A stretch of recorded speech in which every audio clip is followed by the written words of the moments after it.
Okay, excellent information. Thanks very much. I did post on our Facebook page, and I know you've been following it as well.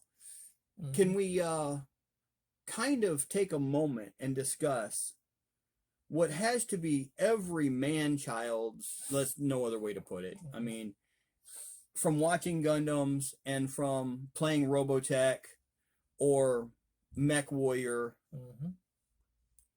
I'll let you break it down. What has come to fruition at the end of 2020, in the middle of all of this sadness? What was the brightest point of 2020 for Gundam fans?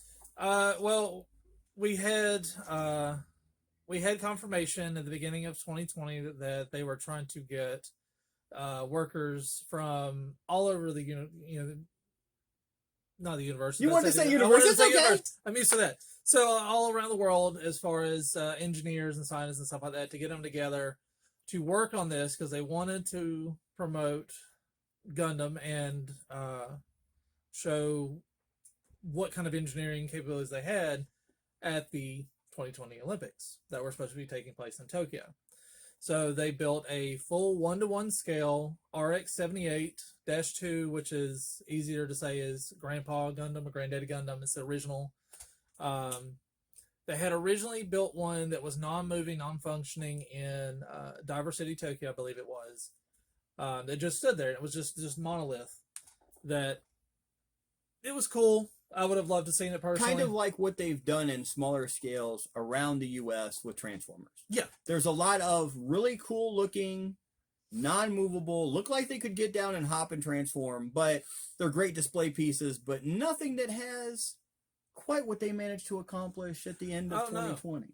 Yeah, they really knocked it out of the park because after they retired the original one and they moved it, they replaced it with what is called Unicorn Gundam. It actually has moving faceplate, lights up, smoke, all this other, fancy. And then you're like, oh, that's cool. That's amazing. I'd love to go see that. And then they one-up themselves. They have a I won't say fully functioning, but it does move. It walks. It does hand gestures. It moves its head, does all these other things of the original Gundam. It is a definite bucket list trip for me. I might die when I get there. I would probably just pass right out. It's amazing. Understanding. And it is awesome. We posted, like I said, a couple of different videos on Facebook. You can do a search on YouTube. They really did outdo themselves.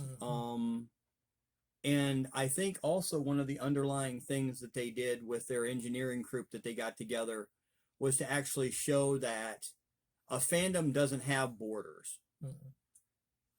Technology in good use is good use no matter where on the planet you're on. And I think that was their thing with trying to, with everybody being so with Corona and this, that, and the other thing, and people pointing fingers as to who, what, where, and when. This actually was one of the brighter points of 2020 of my life.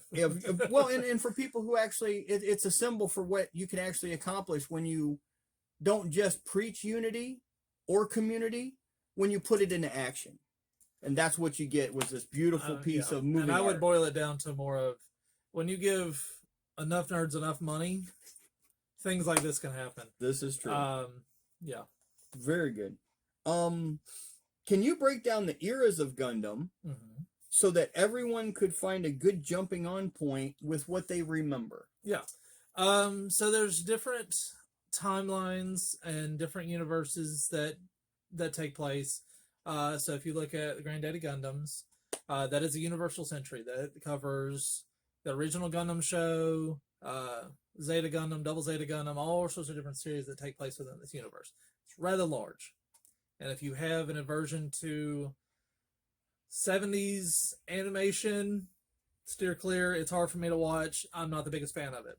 But if you want to, better than GoBots. Let's make that quite clear. Way better than GoBots. If you wanted to get into, like if you were a 90s kid who watched it on Toonami, that is called the After Colony universe, or that's the century it's in.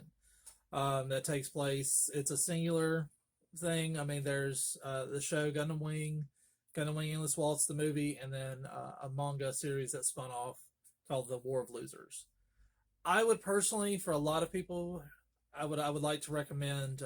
You can actually go on YouTube to Gundam Info in the search bar, and they have all sorts of different series available for free to watch in any language. So if you're wanting to watch it in original Japanese with subtitles, if you want to watch it in English, you can watch it in English. But I would say it's called it's Iron Blooded Orphans. It's very easy to understand. It's about child slavery and independence and a lot of other really cool ideas, but also giant robots beating the crap out of each other. And So social justice overtones Mhm. with large mechs proving a point. Yeah.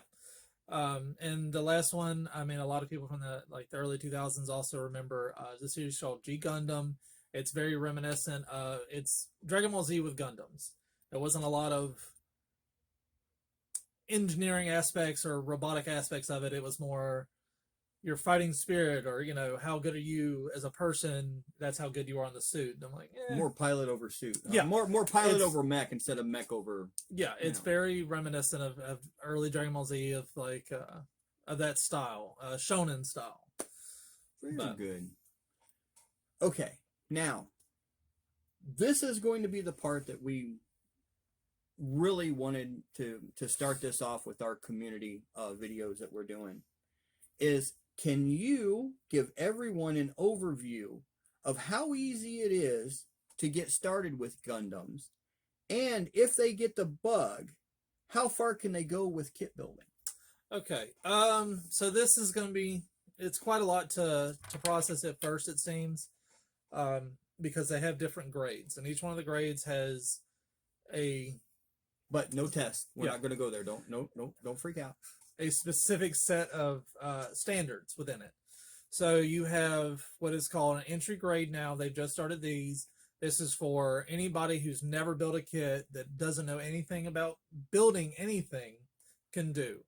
Is it kind of like back in the day when you could use the snap together type kit? So this is an entry grade. This is the original Grandpa Gundam, the RX-78. These come on these runners. So you don't have to have any tools, no files, no glue, no nothing. You literally just snap it off the runner, which is what all the parts come on. Put them together and you're good to go. And you'll actually have a full-size model kit with a pretty good color separation. And then from there, this is good for 100% never touched a model kit beginners. Next up is high grade. These come in what's called 144 scale. So if you're familiar with models in any way, you understand what 144 means. 144 really actually means, or any scale, is going to be 1/2 inch to 6 feet. So if the kid is 4 inches tall, times that 0.5, and then whatever. Do the whole math. This is not about math today. This video is not about math. So this is what's considered a high grade kit. It's a little bit more convoluted than entry grade. Not many runners. You'll actually have to use what's hobby nippers or sprue cutters or whatever. You don't have to have $300 cutters. I mean, you can go to the store and buy like $10 little clippers, and those will work. And didn't we talk about the dollar store can help you out a lot with this process too? Yeah. Didn't we discuss that? Yeah. So a lot of the tools that you can get, I know some people that actually use tonal clippers to cut their sprues, and then you can get files that are for just nail files or emery boards. I actually still use emery boards on most of my kits to make sure that once I've filed down a nub or something, that it goes away. It's the same thing. So then from there you can get into what's called master grade. These kits are much more expensive. They're much larger, much more convoluted, a lot of color separation, a lot of parts. This is after I've waited probably about a year before I got into this. I mean, it just all depends on your level of skill. It's really not that hard to put together. Their instructions are in Japanese, but it's all pictures. If you build IKEA furniture, yeah, just follow the pictures. But these typically run, which I didn't mention the prices. For an entry grade, you're going to pay like $5 to $10. A high grade can be anywhere from $10 to like $40, depending on the kit. Then you have master grades, which can go anywhere from $25 up to $150, depending on your, the kit that you get, how rare it is, or how detailed it can be, and all that. So your level. Now this one, let me have that back Yeah. for a minute. Now this is the same character, more or less, you showed us in the first one, right? Yeah. You want to go ahead and see so that? It's that if you love the character, this is where your entry is. You can go with the basic for, like he was saying, $5 to $10. And what's awesome about something like this is, let's face it, y'all are gamers out there, right? Y'all are model enthusiasts.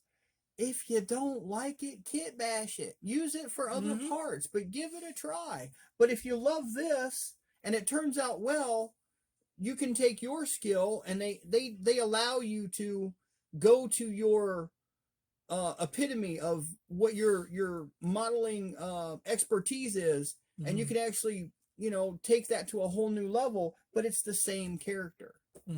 Now with these, do you have some that have, like we've seen before, with some electronics? Do they? Yeah, there's some kits that come with that you can get electronics for.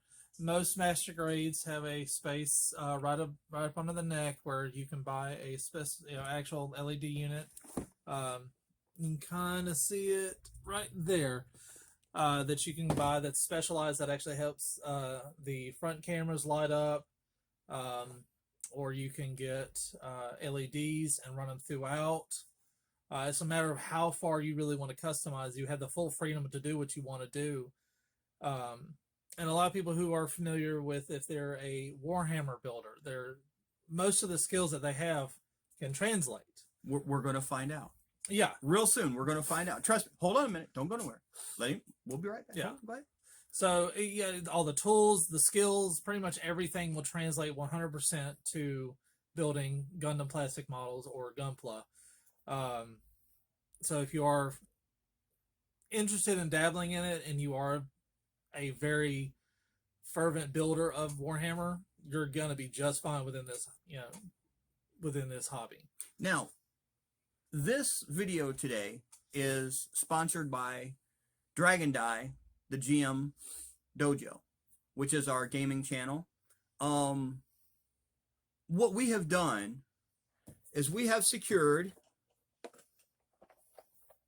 one of the Games Workshop pairs of mechs. Now, it's not nearly as grand as what you've seen there, but what I would love for you to do for us in another video down the road is, I would love for you to take this. Thank you. And it's yours, but I would love you to go through and put it together, and then possibly do some painting, and then come back and let's do a comparison of, like, cross themes, cross genres, and let's go ahead and see, when we put this together with his experience about putting Gundams together, we'll come back and have him back to do another video where we can do something more like fine-tuning your skills, separating out spurs, that kind of thing. Stuff that, we can go ahead and use as a community, no matter if it's RPG or you're doing it for your own entertainment. So the question is, will you accept the challenge? I accept. Outstanding. I already have probably a really good idea of what I want to do with one of them. And hold on, let's make one stipulation. It cannot be under the foot of a Gundam. Okay, let's not do that. Now I know, but see, we want to be good. Okay. No, I have a particular mobile suit that's very reminiscent of the shapes that you see on here. So we'll see if I can get it just right, and I'm excited to give it a try. Excellent. I always like a challenge. Sounds good.